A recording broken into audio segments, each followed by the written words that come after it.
Whoops.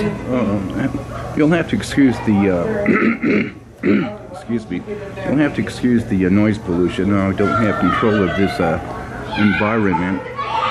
But this here is Katy Perry, and I wrote most all of her songs, her Grammys, like Roar.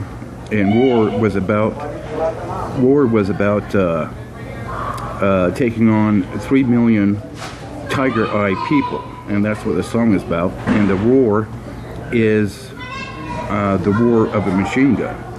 And I did that in 1960. I wrote it, and I left the lyrics and more, you know, like I'm awake, with the DOD depot supply. And when they went to close down 2 years later, he says, come and pick up your lyrics, you know, write your songs.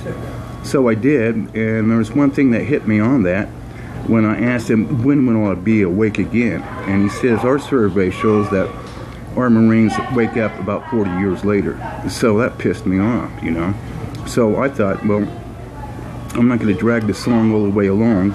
I'm going to, you know, shoot the video and do the recordings in 1970, I think it's either 71 or 72, and then just release them 40 years later. By that time, Katy Perry, or I think I just made her stage name up, was not going to be a young spring chicken. She's going to be an old hen, but if she wanted to sing it, she could. But it turned out, as usual, that Katy Perry, or just whoever this Katy clone is, Katy Zoo bitch, is a tiger eye infiltrator. And it's, you know, tiger eye is equal to a zoo gisset, a reptilian.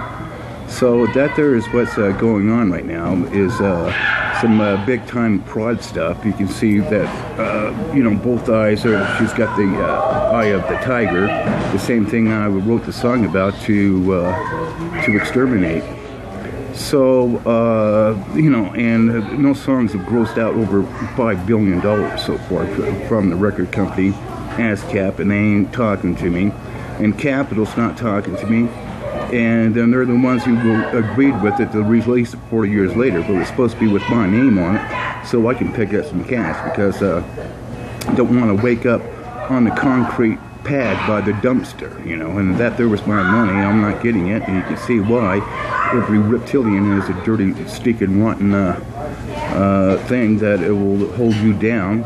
And she's also making murder hand signals as soon as she gets up there on stage to for her Zookin allies to murder fans. The same thing as Pat Benatar, who carries spider fang security guards around to fang people who catch on and they dissolve. It's the saddest thing, that they dissolve within several minutes, and there's nothing but a pile of rags left of the clothing.